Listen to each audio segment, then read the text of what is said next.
So hello fellow coin collectors, this is Glenn back with another video, and today we're going to have a look at the 1942 D sixpence. So as you can see, why is it called a D? Well, down here you have a D mint mark, and that stands for Denver in the United States of America. That's where these coins are minted because there was an increasing demand for coinage during the Second World War. A lot of US personnel actually come to Australia, and Australia actually couldn't meet that need, so it needed to actually delegate another mint to actually produce it. And Denver got that choice, probably because it was one of the safest routes. You know, if you go across the Pacific, the Japanese wouldn't have harassed a lot of shipping. It's quite an expanse compared to if you had to come from Europe. You would have had the German problem and also a Japanese problem. And if you come from India, well, Malaya was and Indonesia was occupied by the Japanese, so there's a major impediment for the coins actually coming from India. There's a greater risk of the ships being torpedoed. So let's have a look at the actual coin design. There's the sixpence, the Federation star, so it has one star, 1 point for each state, and then there's an extra point for all the territories. Then we have the 1910 to 12 coat of arms, the emu, kangaroo, Advanced Australia. We have a grass down there. It's probably wallaby grass. Looks too fine to be kangaroo grass. Yes, we do have grass called wallaby and kangaroo grass. It's a type of native grass. Then the date 1942.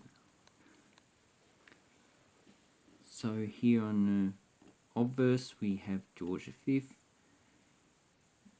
The curious thing is that for Britain they were called kings, for India they were called emperors, and they never actually used emperor for the reigning monarch of the United Kingdom, but in India they did. Like you got the Mughal emperor, Emperor Ashoka of the Mauryan Empire, so they were pretty much emperors because that's just the way they actually titled them. So here we have some information on the actual coin. So it's 2.83 grams, 90 millimeters, 92.5% silver, 7.5% copper.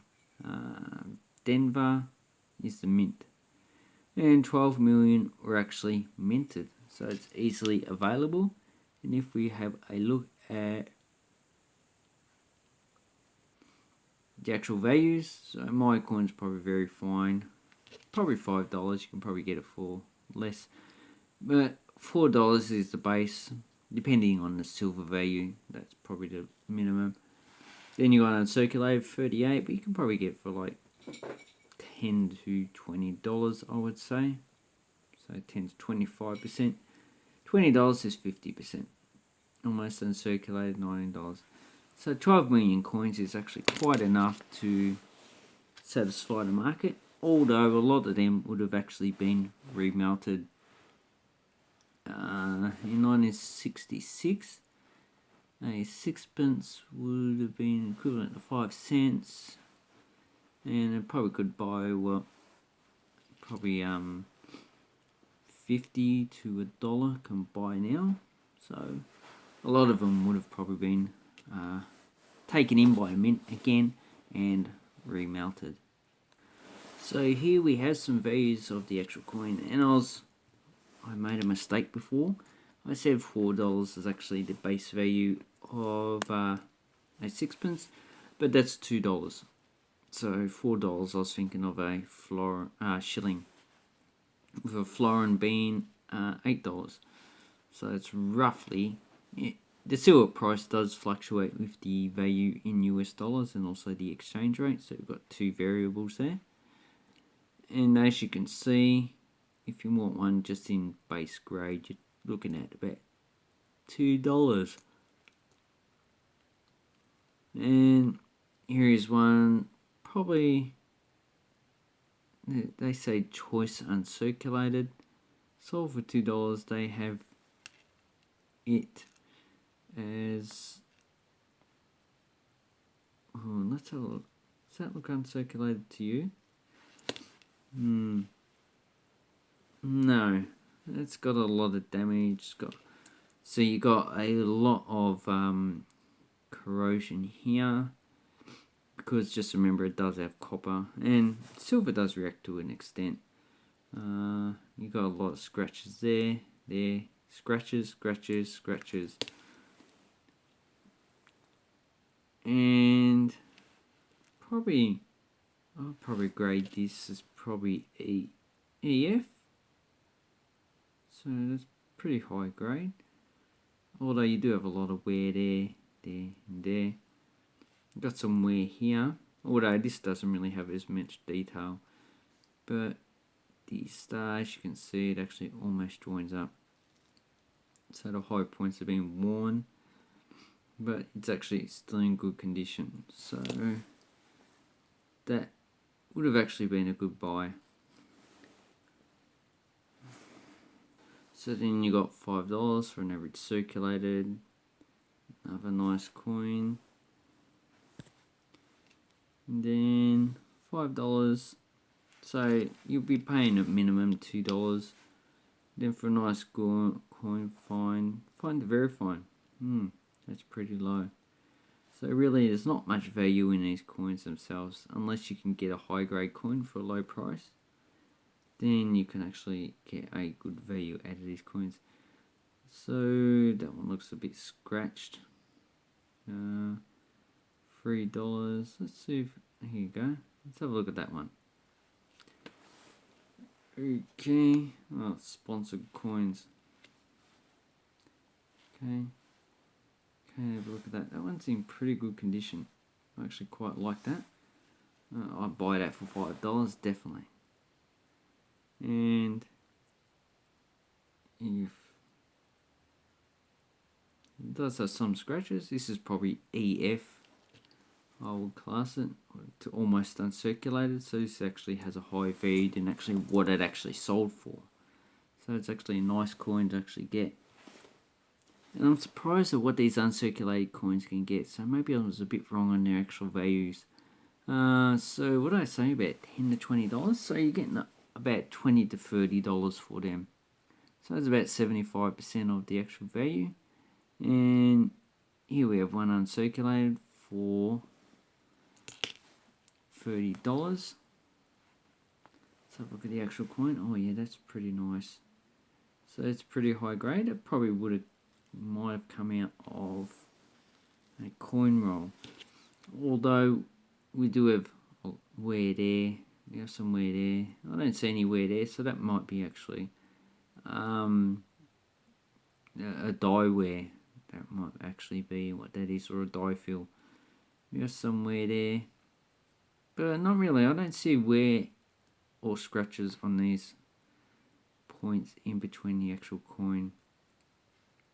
If you look here, we do have some scratches. I don't see much wear on the actual coin and the hair, even though this light actually makes it obscure so you can't tell, and it's a little bit blurry.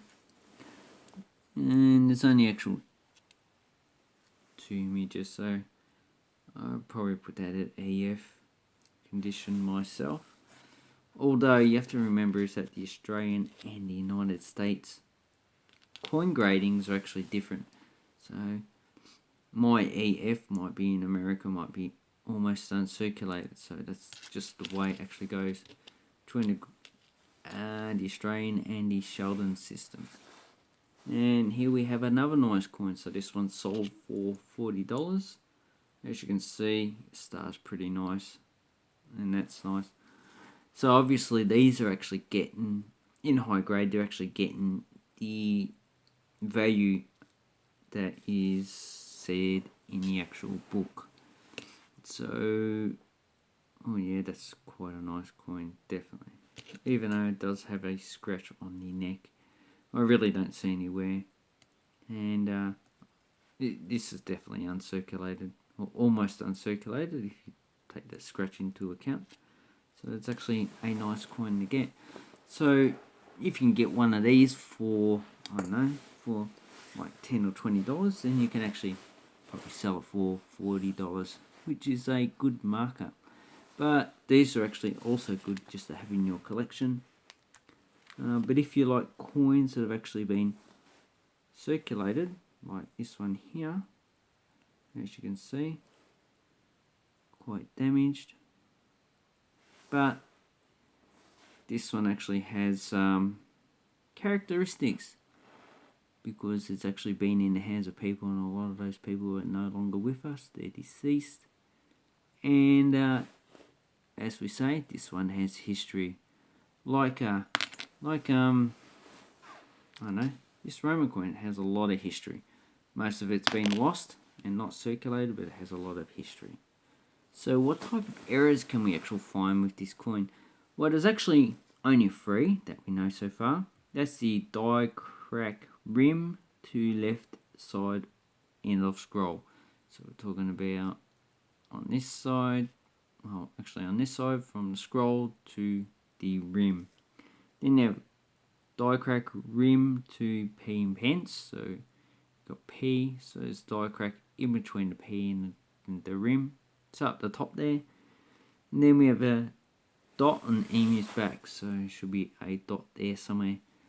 This coin actually is not an error, which is a pity. But that's the only 3 errors that they've actually found, even though there's actually 12 million of these coins minted. The number of errors is actually quite low. I would say probably because in the United States they actually minted coins at a higher quality, and also that it's actually a small coin, so it's a lot less room for the die to actually crack, and so it leaves a die crack on the actual plan, even though I just said that there's actually a few. And there's no doubling, so they didn't re-engrave it. The actual mint mark is not damaged.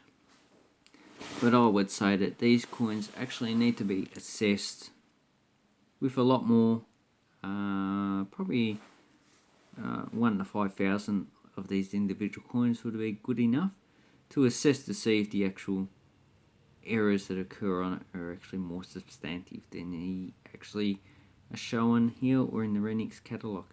So anyway, I'd like to say thank you very much for watching my video. Hope this was informative. Please give this video up, subscribe to my channel, and I will leave a link down below to eBay so you can have a look and see what they actually have to offer. Thank you very much, and bye bye.